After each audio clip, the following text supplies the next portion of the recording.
कोल्हापुरात गेल्या काही दिवसांपूर्वी ज्योतिबा डोंगरावर जी पुजाऱ्यांकडून जी मारहाण झाली होती त्याविरोधात आता कोल्हापुरात आक्रमक जे गावकरी आहेत ते आक्रमक झाल्याचं आपल्याला पाहायला मिळतंय. हा जो मोर्चा आहे हा मोठ्या प्रमाणात जवळपास 58 गावांकडून हा जो मोर्चा आहे तो पुकारण्यात आलेला आहे आणि त्याच पार्श्वभूमीवर आता हे जे गावकरी आहेत आता आपण बघू शकतोय मोठ्या प्रमाणात यांनी कलेक्टर ऑफिसच्या इथं हे आता हे करणार आहेत.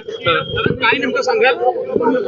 गेल्या रविवारी 22 मार्च रोजी आमच्या यात्रेच्या सुरुवातीच्या दिवशी आम्ही सासनकाठी पूजायला गेलो असता तेथील पुजाऱ्यांनी ज्या मुजोर प्रवृत्तीनं आमच्या मुलांना गावकऱ्यांना मारहाण केली त्याच्या निषेधार्थ हा मोर्चा आम्ही काढतोय.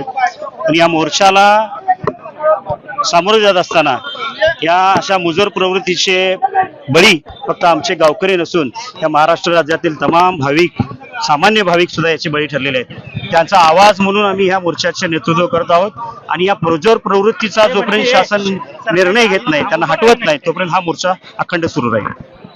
दादा नेमकं काय सांगाल? जवळपास ही जी मारहाण झाली होती त्याच्यावर गुन्हे पण काही दाखल झाले होते आणि त्यांच्यासोबत नेमकं काय काय गुन्ह्याच्या संदर्भात बोलायचं झालं, ज्यांनी मारहाण केली त्यांच्यावरती गुन्हे न दाखल करता म्हणजे अजून ती सापडलेलीच नाहीत, परंतु ज्यांनी मार खाला त्यांच्यावरती गुन्हे दाखल झाले हे चुकीचे झाले. कारण काय प्रशासनाने यामध्ये वेळेस लक्ष घालून जे चुकीचे वागलात एक तर आम्ही भक्त म्हणून त्या ठिकाणी जात असताना भक्तांना जो न्याय मिळाला पाहिजे तो या ठिकाणी मिळालेला दिसत नाही. कारण काय ह्या पश्चिम महाराष्ट्र देवस्थान समितीचे अध्यक्ष जिल्हाधिकारी म्हणून काम पाहतात, म्हणूनच त्यांचा निषेध करत आम्ही या ठिकाणी ह्या मोर्चाद्वारे त्यांना निवेदन द्यायसाठी निघालो.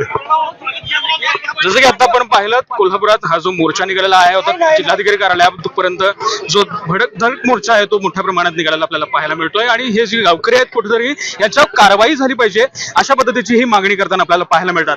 एलएस मराठीसाठी मी निरंजन, कोल्हापूर.